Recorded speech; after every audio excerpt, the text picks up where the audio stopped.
What's going on, guys? Sticks here with the Token Minorities, bringing you another deck on Pokemon TCGO, and today I am bringing you a deck list that I almost completely 100% stole from Orabon. Well, I stole the original list and then altered it a little bit, but that is one centered around the combination of Tapu Koko and Shrine of Punishment. And before I get into the deck, just a reminder that if you guys liked this video or found it helpful, please leave a like, drop a comment, click that subscribe button as it helps us out a lot and lets us do more cool stuff for you guys. And if you are new to the channel, first of all, welcome, and second of all, here at TTM we are a collaborative channel, so there's more than just the TCG content, which is why you clicked on this video. We also have draft format content from myself and two others, as well as more TCG content and more on the horizon, a little bit of teaser for anybody that has been following TTM for a little while. We are expanding, so yeah, be on the lookout for that. But so yeah, our Discord actually reflects that as well, so we have channels for all different facets of Pokemon except for VGC, unfortunately. So yeah,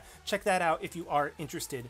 And as for the question of the day, so obviously, like I already said, this is centered around the combination of Tapu Koko and Shrine of Punishment, and so it really is just a lot around Shrine of Punishment and spread damage from Tapu Koko and then moving the damage counters around with Lele, but a lot of it rides on Shrine of Punishment, which between your turns, put one, or between turns, not your turns, between turns, put one damage counter on each Pokemon EX and GX, so it's just all about stacking damage counters, and it got me thinking. So obviously there are going to be a crap load of broken stadiums coming out, like the Prism Star stadiums are going to be absolutely ridiculous, like the Dark one especially. It's like I think it's take one less prize, but yeah, it's either way, broken stadiums are coming. And so while I can, I'm going to ask the question, what do you think is the best stadium in the game right now? Now, my answer is going to be in standard, but if you want to go expanded, then I see no reason why not. Although you'd probably just say Tropical Beach because mean end your turn by drawing until you have 7 in your hand. Like that's insanely good.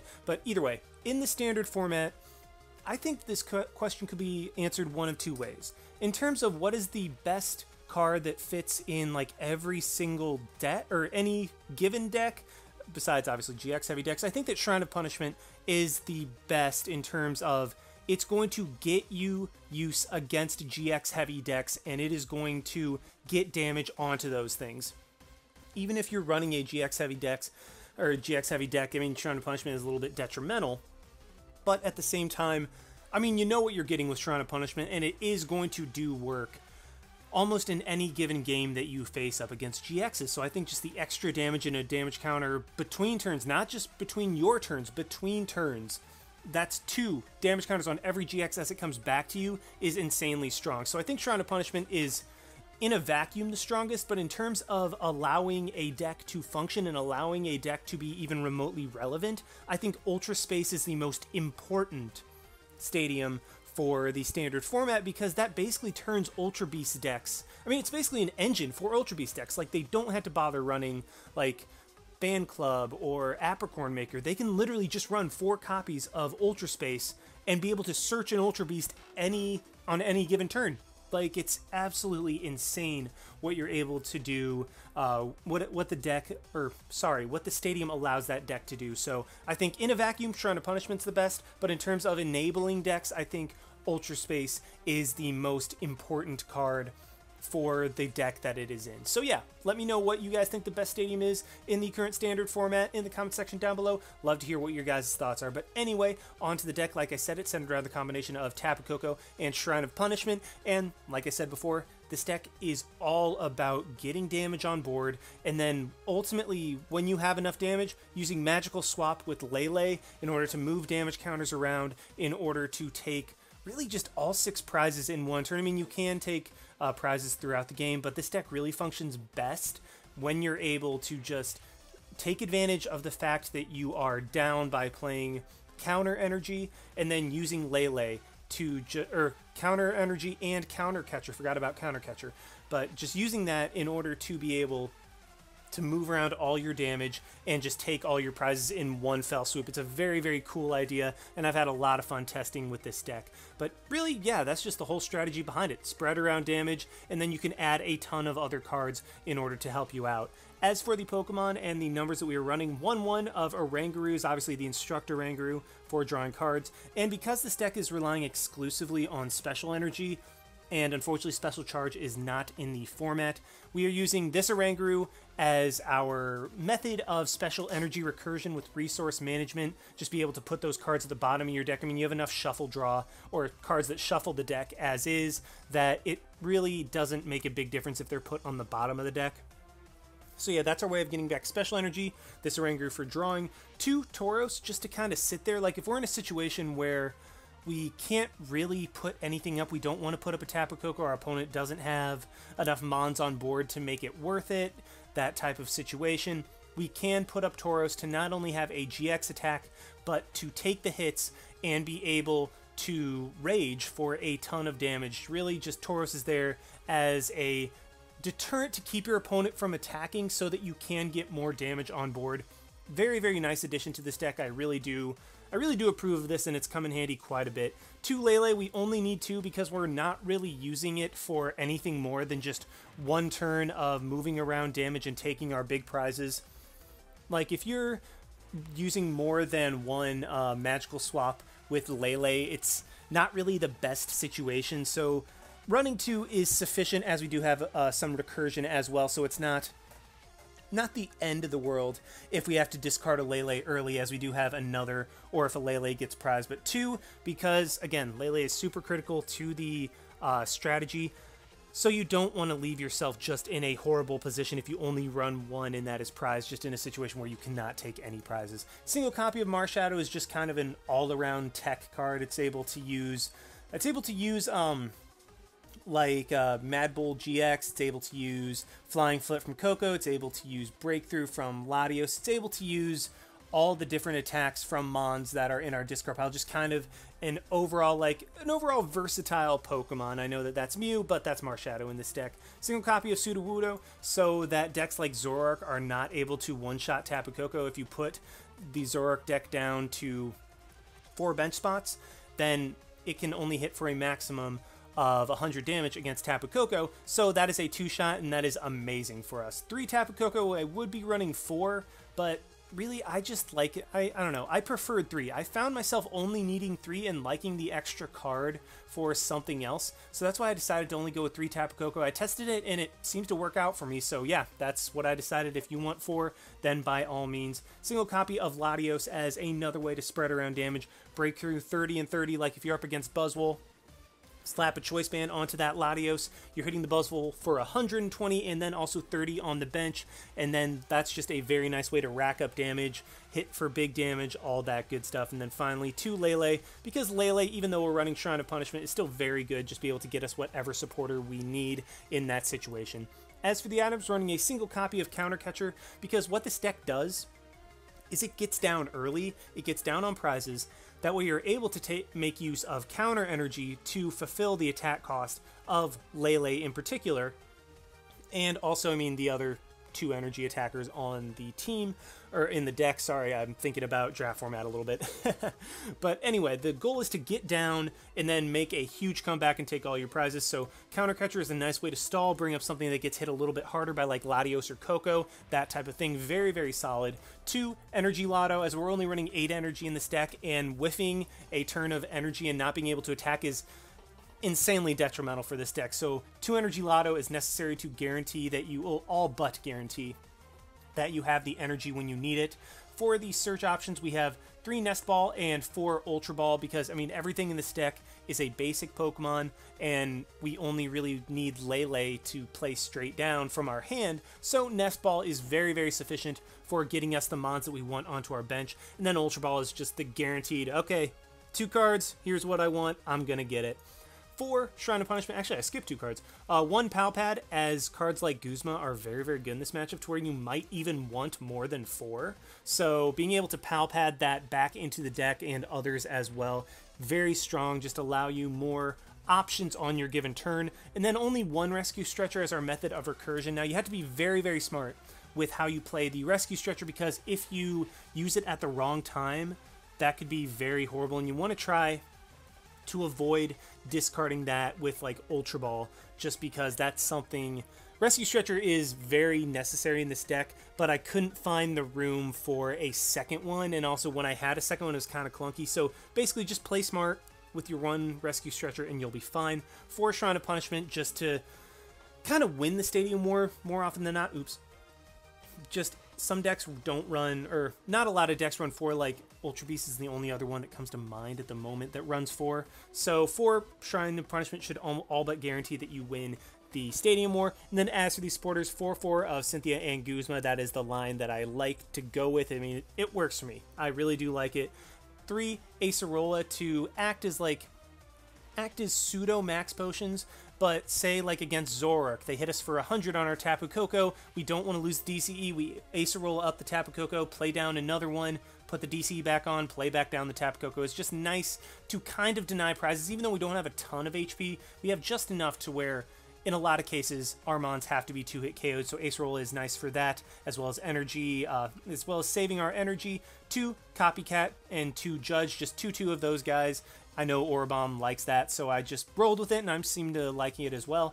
1 Lillie for the first turn, being able to draw extra cards. 2 Lusamine in order to play similarly to Pal Pad, in order to get some supporters back, and you can do like Lusamine loops in order to get a Lusamine and another supporter back. So I mean, it's just kind of a cool little thing you can do right there. 4 Choice Band to boost our damage output as much as possible. 4 Counter Energy and 4 DCE as the energy in this deck. So yeah, I talked for way too long. Let's just go ahead and see this deck in action. Alrighty, we have found one against Daniel DDD 5055. It was like 7-4 or something like that. Sorry if I'm out of breath. I had to run downstairs really quick to get my water bottle as I am coughing for some reason. I mean, it's just a dry day. You know those, the ones that are just like, water, anybody, water. But regardless, sorry about that. We do unfortunately lose the coin flip, so we're going to go second, which is honestly not the worst thing in the world for this deck, especially because I start with the Tapu Koko, and I also start with the Sudowoodo. That's interesting, because do I want to play it down turn 1? That does open me up to Guzmas, but I think that if my opponent's going to Guzma me turn 1, I think it's okay. And okay, my opponent is obviously playing a Necrozma Malamar deck, but I mean, that's just confirmed. I mean, it's the ladder. You never know what you're going to go up against. So this is going to play very well into our strategy, because we do have, I mean, obviously we'll be hitting hopefully a full bench every single time with Tapu Koko, just spreading around a ton of damage. And then once I get a Shrine into play, it'll be hitting the Necrozma, hopefully the Dawn Wings Necrozma, and then maybe even a Malamar, not Malamar, even a Marshadow. There we go. If my opponent decides to play that down. So, given what we have in our hands as first turn, and good, my opponent, unless he plays an Escape Rope, is not going to bring up my Sudowoodo this turn, which Escape Rope is a real possibility, so that's unfortunate. But the thing is, with what I have, if I'm able to Energy Loto for a DCE, then I will be able to get 60 damage on the board, hopefully draw into my Shrine of Punishment, or one of my Shrine of Punishment at some point, so that I can start racking damage up on that Necrozma. My opponent even plays down a Mimikyu, so that's quite frankly phenomenal for me. So let's see.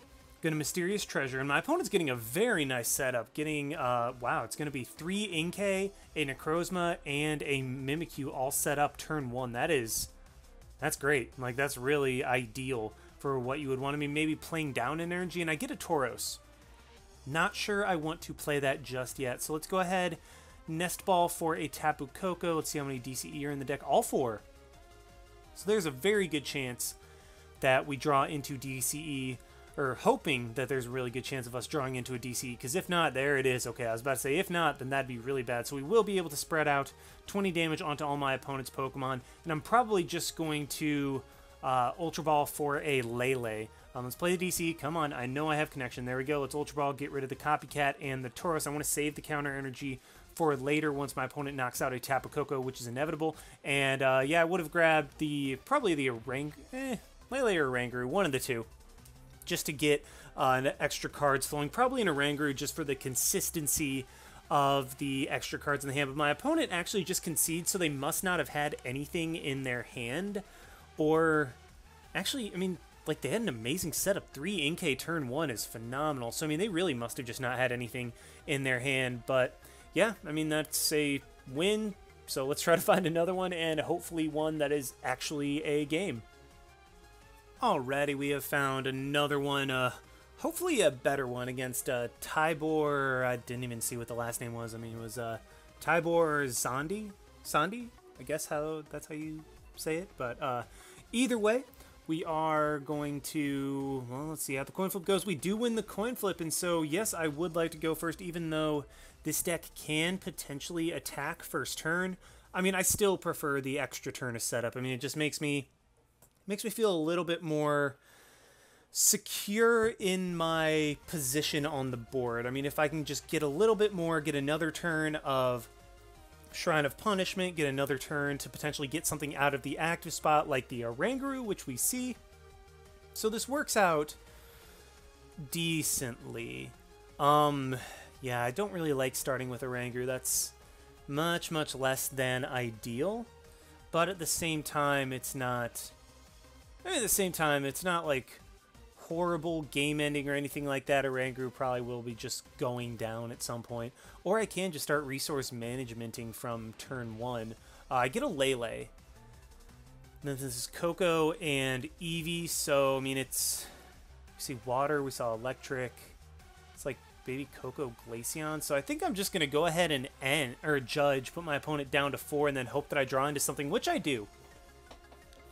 So this is very nice, because what I'm able to do, get a Koko down, Nest Ball for an Oranguru, and then I think just, do I want to play the counter energy, or do I want to, yeah, let's play the counter energy onto the Koko, instruct for a couple more cards, and this is something I can work with next turn, because what I can do is, if he damages my active Oranguru, I can Acerola that thing up, Ultra Ball for another Koko, and then Oranguru, hope that I can draw into something, potentially?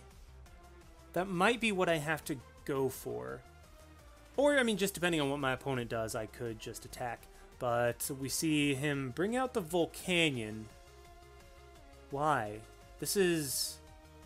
I mean, you want to have the Oranguru up so you can start spreading damage all around my team, or all around my board, I would think. But he is just going to retreat into Koko, or retreat Koko into Glaceon, and then go from there. So what I'm going to do is Ultra Ball, get rid of the Lusamine and the Acerola to grab, quite frankly, just another Koko. As Lele and Marshadow both do not have abilities thanks to Glaceon.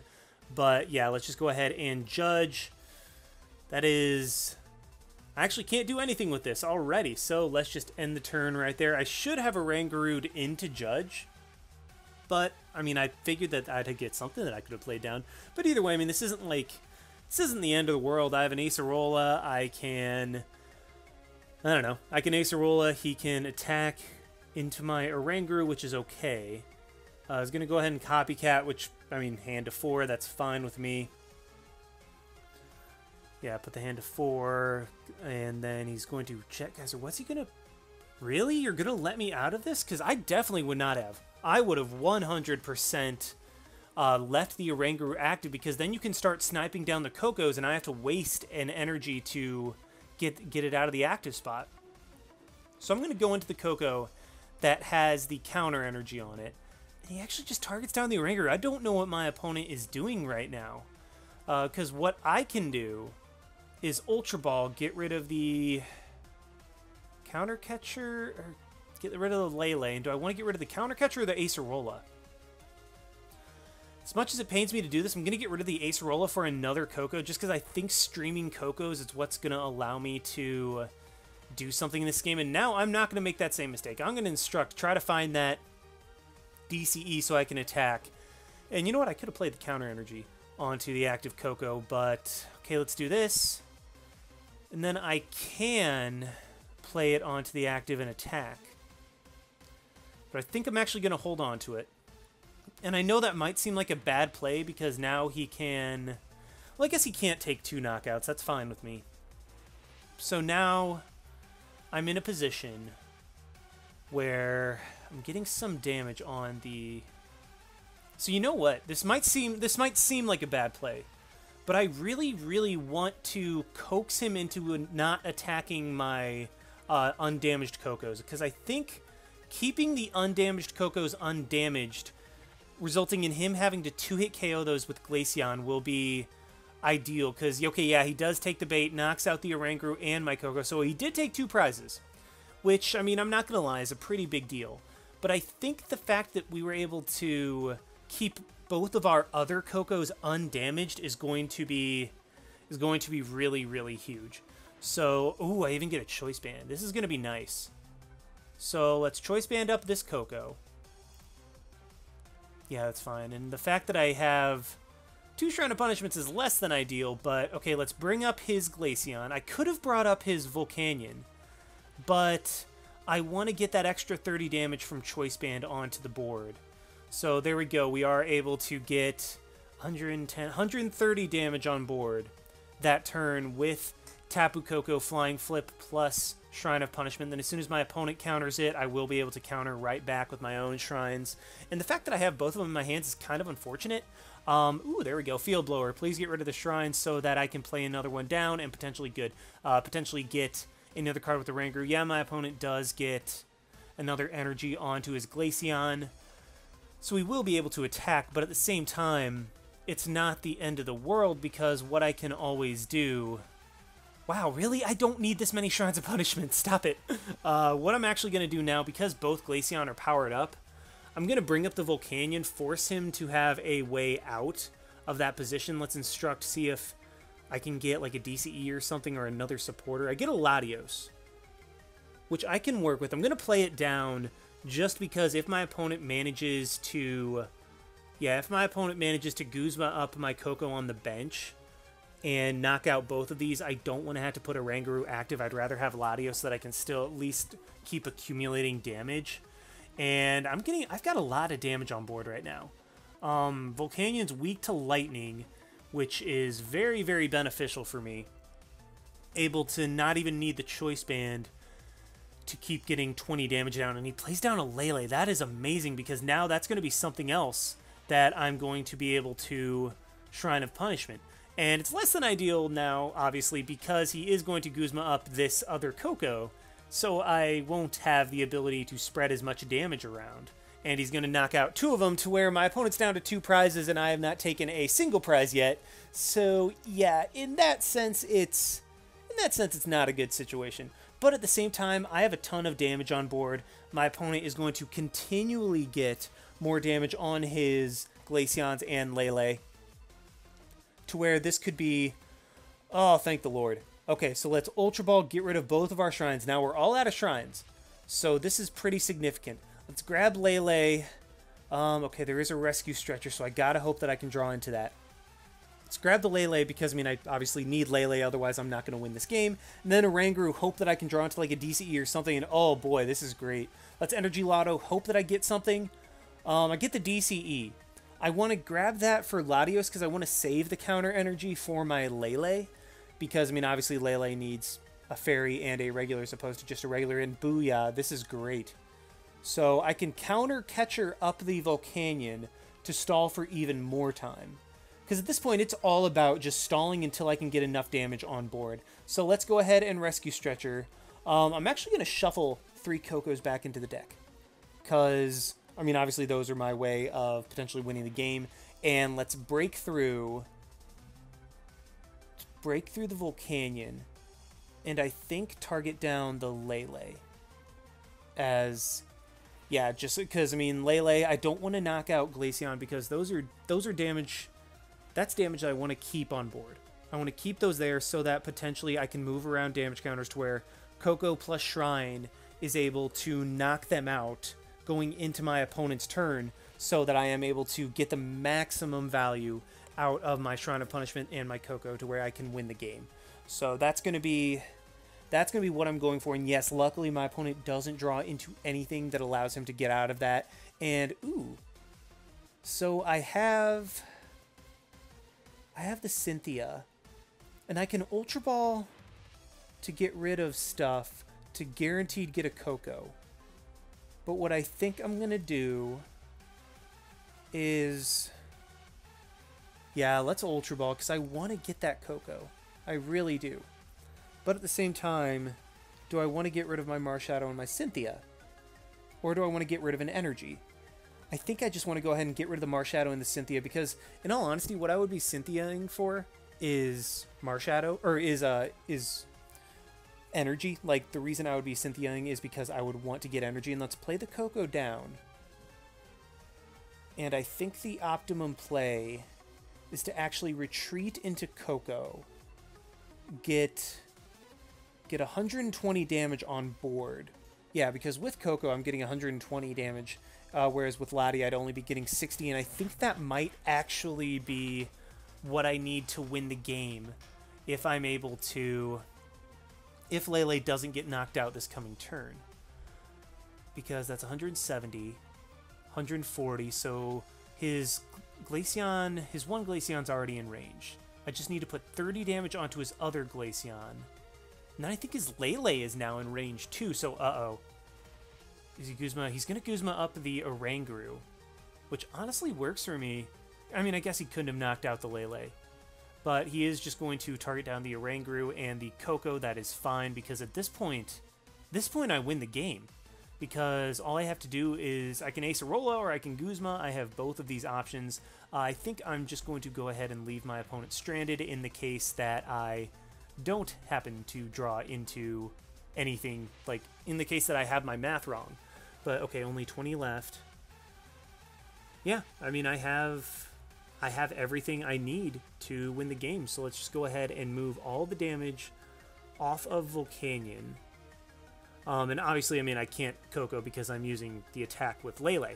But yeah, let's move, like what I was going to do is put 190 on both Glaceons and then 160 onto Lele, to where I would have been able to knock them out with Shrine of Punishment, or I mean, if there was enough damage, which I think there was, I could have just knocked all three of them out in that turn. So yeah, that was actually a really, really good game. I think I'm gonna end the live there. I know it's short, but unfortunately I do have an exam tomorrow, so please wish me luck, guys. Definitely going to need it. And yeah, so hope you enjoyed watching, even though this was a little bit shorter. Like, comment, subscribe, all that good stuff. And this is Styx, signing out.